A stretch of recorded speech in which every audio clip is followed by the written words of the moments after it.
So we've gone over some basics of how to organize the defense. Let's start calling some defenses. I number our defenses. We describe them as well. And the goal is that defense should be able to audible quickly. We probably run 5 to 6 defenses, which we'll show you. And again, it can be difficult at the beginning. There can be some confusion. But I find with repetition, we can get to a pretty darn good spot where they know how to line up, they know how to bump and shift, they understand what their role is on defense, and the goal is to just make the offense work really, really hard for every score that they get, every completion that they get, make them have to throw 10 to 15 completions down the field to score. So the most common defense that gets called probably is a 4-2 defense. All right. Now, I use a numbering system. I would call this a 40 or a 42 defense. And I try to make sure the kids understand that the first number of the defensive play calling system is the number of players that are short.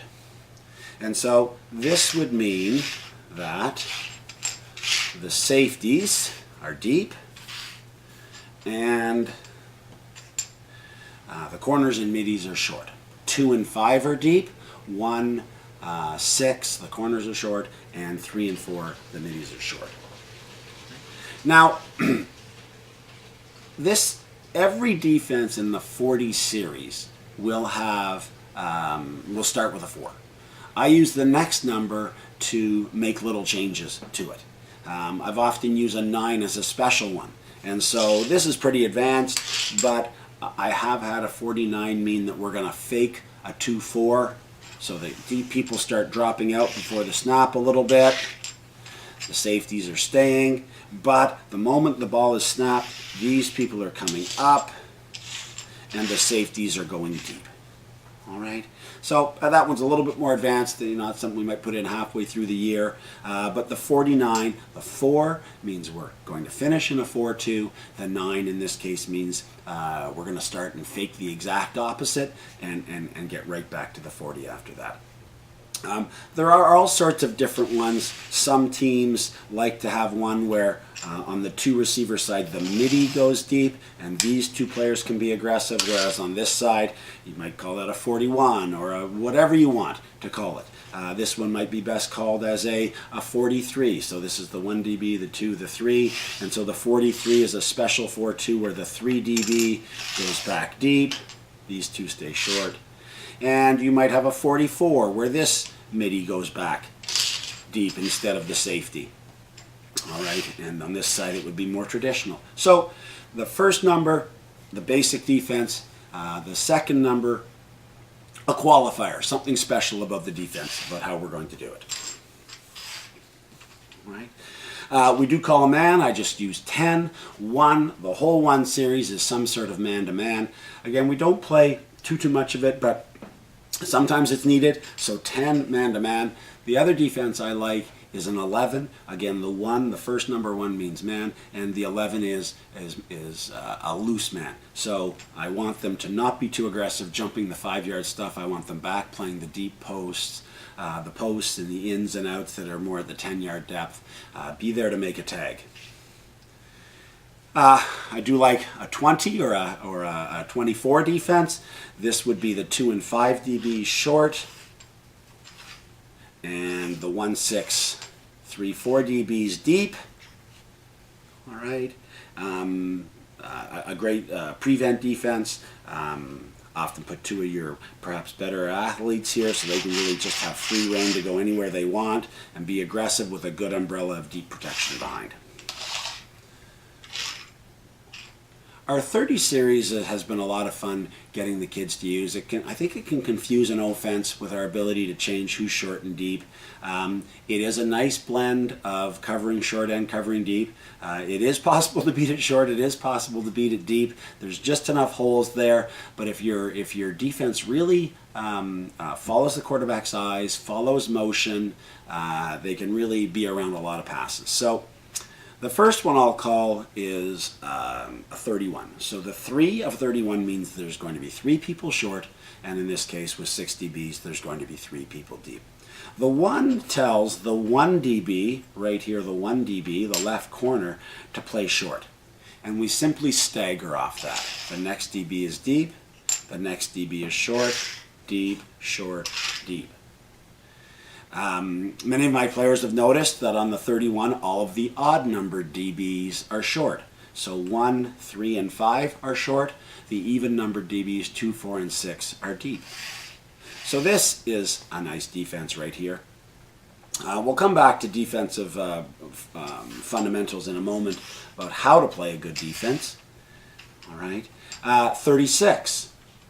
The 6 DB is short, as are the other even numbered DBs, leaving the odd numbered DBs to be deep.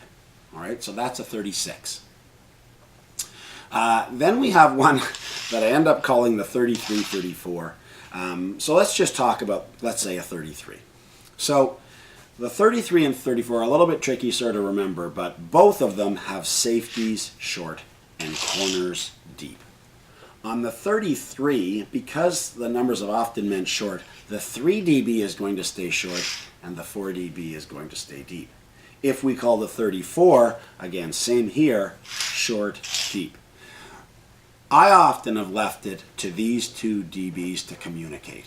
So we just call a 33 or a 34, it doesn't even matter. Sometimes they say 33, 34 in the huddle, but these 2 are going to talk. And if one of them says me, me, me, and often there's a leader that will decide me, me, me means I'm going to be short.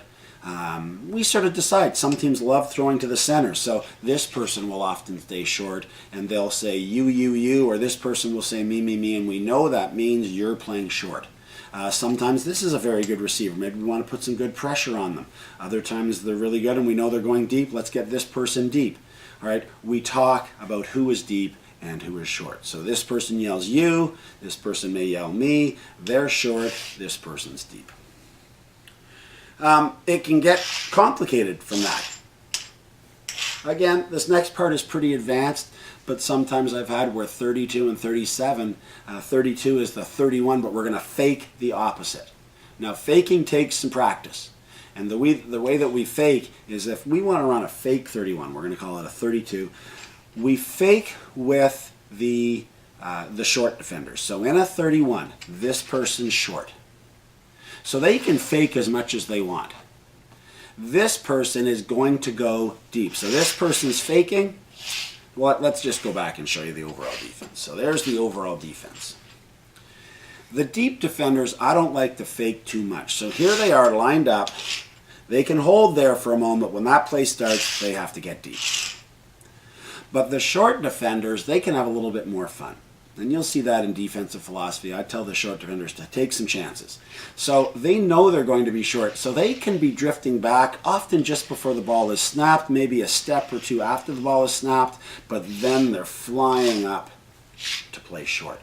So my point here is you can have a lot of fun with your different defenses. I believe by numbering them, you can quickly call them. Again, it's all about practice, getting that repetition so that you understand. On the other hand, you're going to have to take a chance at some point, and you're going to have to decide to go for it, and there's going to be some mistakes. But I can tell you, putting that pressure on them, once you feel they're ready, 1 or 2 games later, they're really starting to pick it up, and I find the kids can talk about the defense. They can call it a lot more.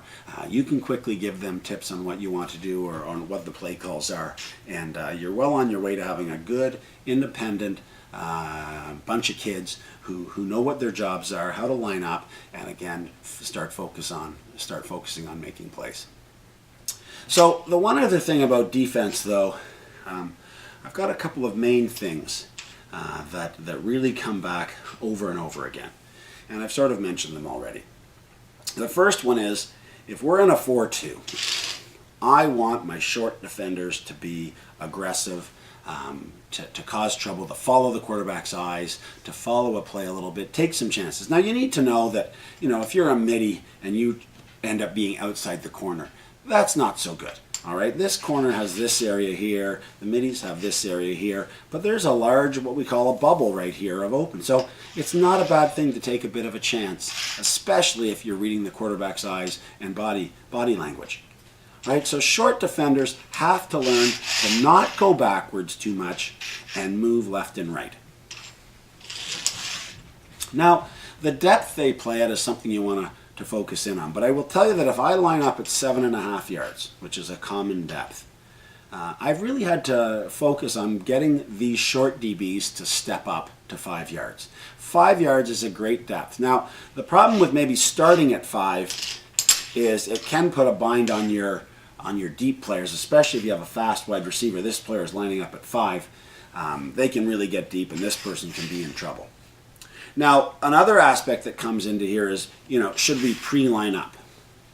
I'm not as big a fan of that. It probably hurts a little bit in terms of not getting kids knowing exactly what they have to do.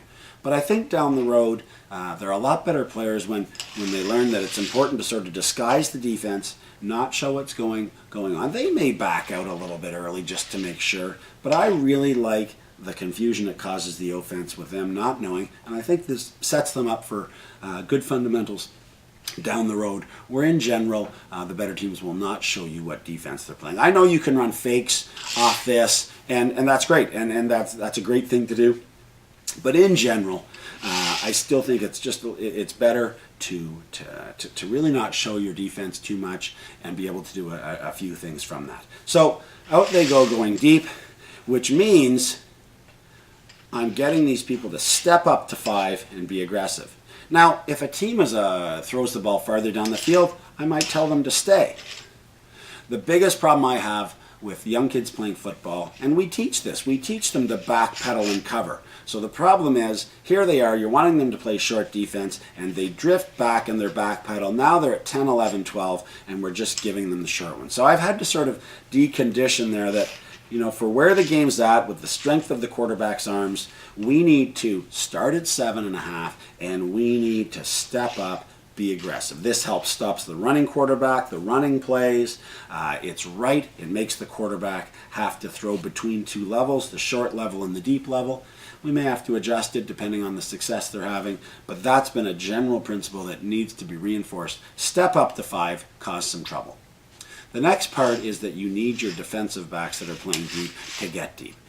Their goal is to be there for tags on bombs, maybe intercept one that's not throwing so well, but we need them simply making tags on them, stopping the big play, making that team have to throw a number of completions to score. Don't allow the big play. Big plays in football are always key. If you can make that tag after a 30-yard gain, that's big. If they get it, they score a touchdown quickly.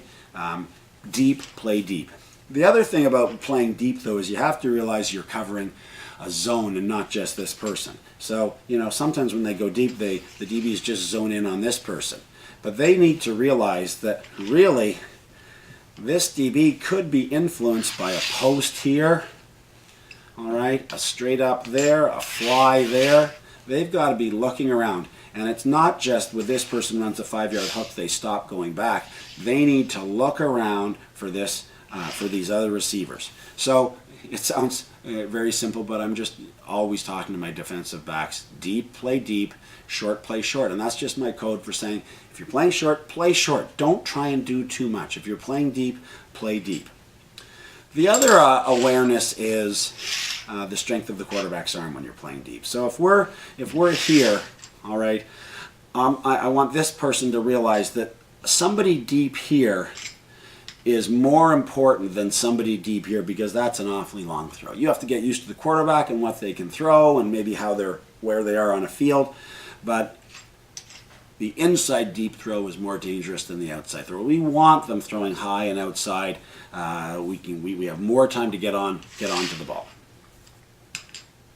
That's especially true in a 33. So this is the one that I love, the 33-34 defense. Let's have this person deep, all right, and this person deep and this person deep.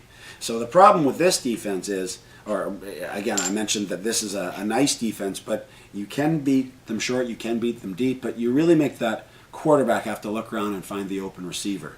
So the biggest thing here is that the corners just lock in on this wide receiver.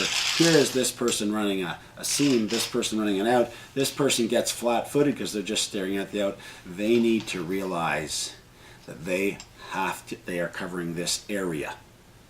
and that they need to be prepared to come and help out or in fact cover this seam. In fact, when they run this defense, I want this DB drifting back into the middle of them. We want them throwing the fly here as opposed to the seam there. This is not as dangerous a throw as this inside receiver that's open deep. All right. So the fundamentals are deep play deep. Don't zone in on just your receiver in front of you. You have to learn to see the number of DBs that are the number of receivers that can influence you deep, and be in particular worried about deep receivers inside you. All right. The last thing I'll mention is rushing.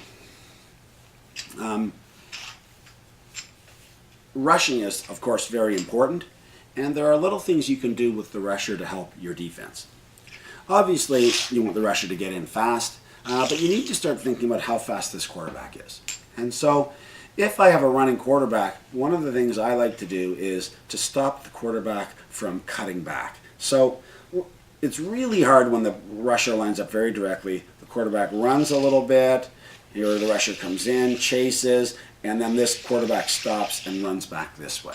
This changing of the strength side is very difficult to a defense because we teach the defense to flow with the quarterback. So as that quarterback runs here, you know, if we're in a 33, let's say, like this, I want the defensive backs to flow.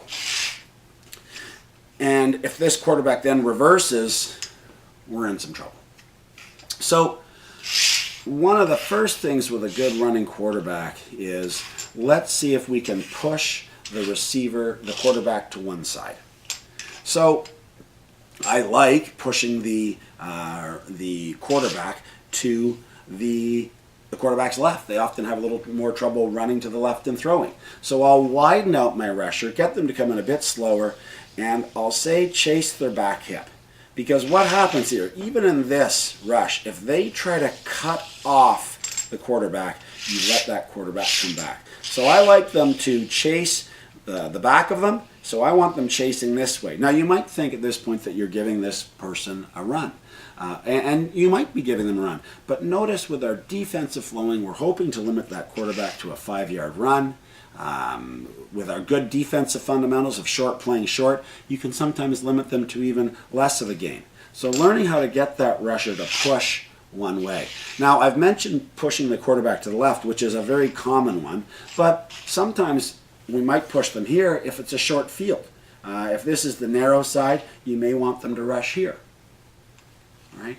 Another aspect when rushing in is it's a little bit easier to tag the quarterback because the quarterback steps straight into the left a little bit. It's easier to tag.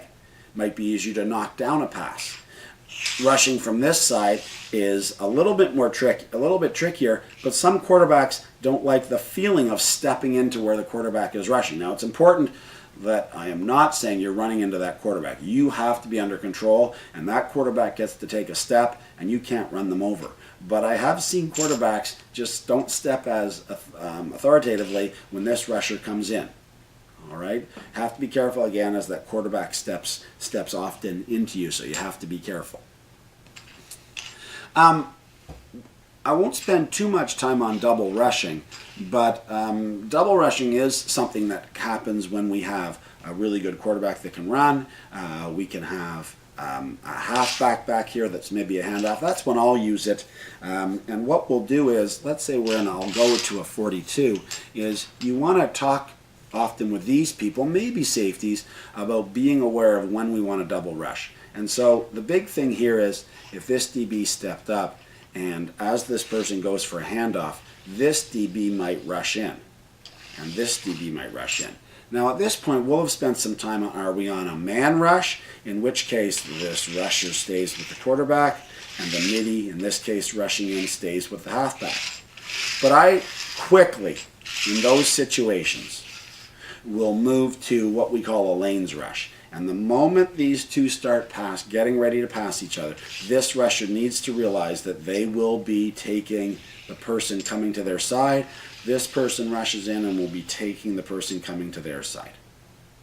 This needs to be practiced. Double rushing, first of all, making sure they know it's their job to double rush. then this idea of a lanes rush.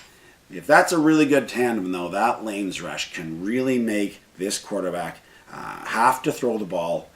It's hard to throw the ball while faking a handoff first. You don't get as much time to look down the field, but that's the key one to stop that quarterback from running, all right, and make them throw.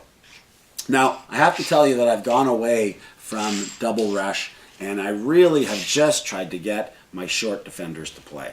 So here we are, we're rushing in, we've got a halfback here, we've got our defense, this person's motion because they're going over a little bit, all right, and I just want, so here goes the handoff comes, I've got these two short defenders right here, I've got them all flowing, all right, and we often, this person stays with the quarterback, and we've got this person and 3 or 4 DBs here trying to cover them. With good aggression, you can often hold them to a 2-yard gain.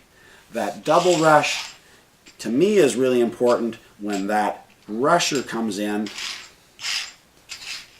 The rusher comes in, and they're not going to hand it off, all right, and this person is just in trouble. All right, that's when you might need that double rush to stop that quarterback. You're sort of surrounding them and then being able to pick up the handoff. So the key there is to break that off because this quarterback has run this way. This person's going that way. Split them with that lanes rush, and you've got someone waiting for that quarterback instead of just chasing after them. And this quarterback may be very good, and it's just really hard to chase them down with the quarterback. So I think there's a lot to chew on there.